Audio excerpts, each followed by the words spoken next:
Her former IT staffer was arrested trying to flee to Pakistan, and now Debbie Wasserman Shultz could be the one in the hot seat. What was he doing with this very confidential information that he had access to as he was serving congressional members in an IT capacity? People don't even want to cover this. Her IT advisor, who was not fired along with other people in February, this could be more than just bank fraud. Luke Rosiak is an investigative reporter for the Daily Caller and has covered this story since the beginning. He joins us now first to explain. And first, Luke, you're doing amazing work on this. Second, specifically, how could this be more than bank fraud? Well, basically, in my 6-month investigation of these guys, I've been looking into this since February. What you see is a pattern of this guy, Imran Awan, using family members as proxies for various financial maneuvers. So he's been charged with bank fraud as sort of a placeholder because he attempted to leave the country unexpectedly and the FBI had to find a way to detain him. But when you look at on the Capitol Hill side, what's been going on for over a decade is he's had relatives, about 4 relatives and 2 friends, getting paid by House members, and they're getting paid like 3 or 4 times as much as other IT guys. And a lot of those guys didn't appear to be showing up for work. So you have basically a ghost employee scheme, and the question to ask then is, members of Congress had to add these guys to the payroll. They had to sign forms giving them access to their IT. Why did they do that? How deep do you think this goes? I think this has been going on for 10 years. There's been a lot of red flags in these guys' backgrounds. And there have been reasons why members of Congress would have known that these guys weren't showing up. One of them worked at McDonald's. A lot of them spent significant time in Pakistan every year, so they couldn't have been doing their jobs. One of them was running a car dealership. There's all kinds of things like that. So why do you sign someone's pay stub month after month if you haven't seen them? Members of Congress won't even say whether they've seen some of these IT guys, and I've been asking for months.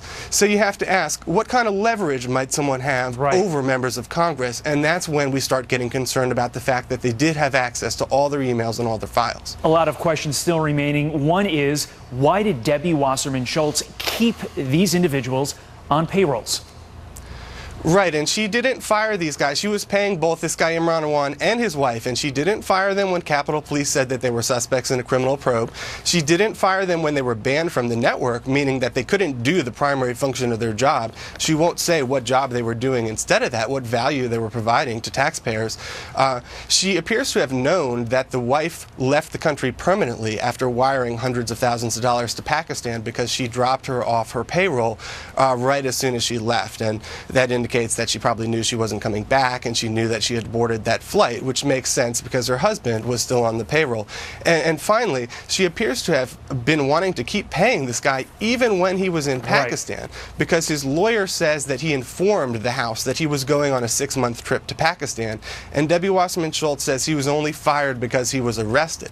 That implies that if he had boarded that flight, she would have paid someone who was in Pakistan for 6 months, who was banned from the network, who was a criminal suspect and couldn't be providing any services for. The question is, why would you want to pay this random IT guy who should be replaceable pretty easily so badly? And we're not just talking a few hundred, a few $1,000s, we're talking millions. Now, Imran Awan's attorney did release a statement. It says the attacks on Mr. Awan and his family began as part of a frenzy of anti-Muslim bigotry in the literal heart of our democracy, the House of Representatives. For months, we have had utterly unsupported, outlandish, and slanderous statements targeting Mr. Awan. We are confident that Mr. Awan will soon be able to clear his name and get on with his life. When you hear that, what's your thought? I think he should talk to Representative Andre Carson of Indiana. He's a Muslim lawmaker. He's also a Homeland Security law enforcement guy. And he fired these IT guys as soon as the allegations emerged, and he had seen some of the red flags in their backgrounds. He was concerned about the obvious threat. And he's also concerned that Debbie Wasserman Schultz has blocked Capitol Police from accessing a laptop that was allegedly seized. This laptop was seized, and it was allegedly used by Imran and hidden in a House office building. And Andre Carson has said we should be looking at this hard drive, without restriction. Luke, with that in mind, with the security concerns at play here, with the financial concerns at play here, will Debbie Wasserman Schultz be forced to testify? We're going to have to wait and see, but there's a lot of questions here, and their refusal to answer any questions, to even say they've seen their own IT guy, something's up here. It's usually a question that wouldn't be that hard to answer. It wouldn't be that big of a deal. Great point, Luke. Please keep up the good work on this. You're one of the only ones working on this story. We really do appreciate the effort. Let's expose the truth. Coming up.